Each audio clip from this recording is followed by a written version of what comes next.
মোহনপুর গ্রাম পঞ্চায়েতের 22 নম্বর সংসদের অন্তর্গত এলাকায় ব্যারাকপুর লোকসভা কেন্দ্রের তৃণমূল কংগ্রেস প্রার্থী পার্থ ভৌমিকের সমর্থনে লাগানো ফ্লেক্স ও ব্যানার ছেড়ে দেওয়ার অভিযোগ বিজেপি আশ্রিত দুষ্কৃতীদের বিরুদ্ধে। বৃহস্পতিবার ঘটনা প্রকাশ্যে আসার পর ঘটনাস্থলে উপস্থিত হয়ে মোহনপুর গ্রাম পঞ্চায়েতের 22 নম্বর সংসদের পঞ্চায়েত সদস্য তথা তৃণমূল কংগ্রেস নেতা প্রসেনজিৎ পাত্র অভিযোগ করেন, বিজেপি আশ্রিত দুষ্টেরাই এমন ধরনের ঘটনা ঘটিয়েছেন।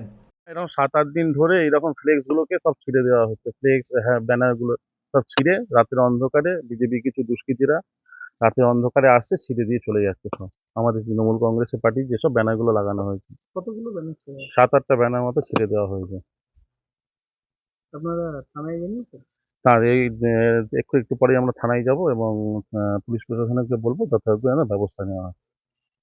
কাউকে কি শনাক্ত করতে পেরেছেন? না, রাত্রিবেলায় করছে, অনেক রাত্রিবেলা করছে, 1টা-2টোর দিকে আমার মনে হয় করছে। কাউকে শনাক্ত করা যায়নি। যে দেখেই বোঝা যাচ্ছে বিজেপির যারা অসামাজিক কাজ করে বেড়ায় তারা এইগুলো করছে, নাহলে ফ্লেক্সগুলোকে ছেড়ে নেয়। অপরদিকে তৃণমূল কংগ্রেসের করা অভিযোগ সম্পূর্ণ ভিত্তিহীন বলে জানিয়েছেন বিজেপির ব্যারাকপুর সাংগঠনিক জেলার মুখপাত্র আবিষ্কার ভট্টাচার্য। দেখুন, মোহনপুর পঞ্চায়েত অঞ্চলে বিভিন্ন এলাকায় নাকি শাসক দলের মানে তৃণমূল কংগ্রেসের ফ্লেক্স ছেঁড়া হয়েছে। আপনাদের মাধ্যমে শুনতে পেলাম সেখানকার স্থানীয় নেতারা নাকি বলেছে বিজেপি আশ্রিত দুষ্কৃতীদের কাজ। আপনাদের মাধ্যমে একটা কথা ওনাদের স্পষ্ট করে বলতে চাই, বিজেপির দুষ্কৃতি প্রসার প্রয়োজন নেই, তার কারণ বিজেপির সাথে জনগণ আছে। ব্যারাকপুরের মানুষ যথেষ্ট ভালোভাবে মানসিকভাবে প্রস্তুত আছে বিজেপির সঙ্গে থাকার জন্য, তারা বিজেপির সাথেই আছে। দুষ্কৃতি প্রয়োজন শাসক দলের। উনি হয়তো ভুলে গেছেন ওই একই এলাকাতে আমাদেরও ফ্লেক্স ব্যানার ছেঁড়া হয়েছে, আমরা সিভিজিলে কমপ্লেন করেছি। স্থানীয় প্রশাসনের দায়িত্ব সেটা খুঁটিয়ে দেখার, কে করেছে, কে দোষী, তাদেরকে শাস্তি দেওয়ার। নির্বাচন কমিশন নজর রাখছে গোটা বিষয়টায়।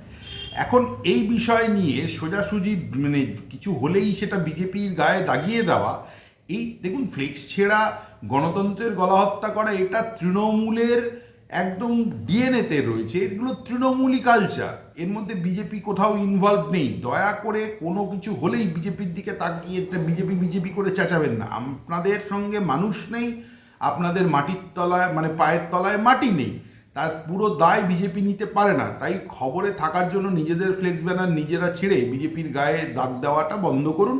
আমি স্থানীয় প্রশাসনের কাছে অনুরোধ করব, যারা এই ধরনের দুষ্কৃতকারী কাজ করবার করছে তাদেরকে সত্বর গ্রেপ্তার করা এবং নির্বাচন কমিশনের নিয়ম অনুযায়ী যা যা সাজা দেওয়ার কথা তাই সাজা দেওয়া, এই অনুরোধ রাখছি। দয়া করে বিজেপিকে গাল দেবেন না। বিজেপির, আবারও বলছি, বিজেপির দুষ্কৃতি প্রসার প্রয়োজন হয় না, বিজেপির সাথে মানুষ আছে।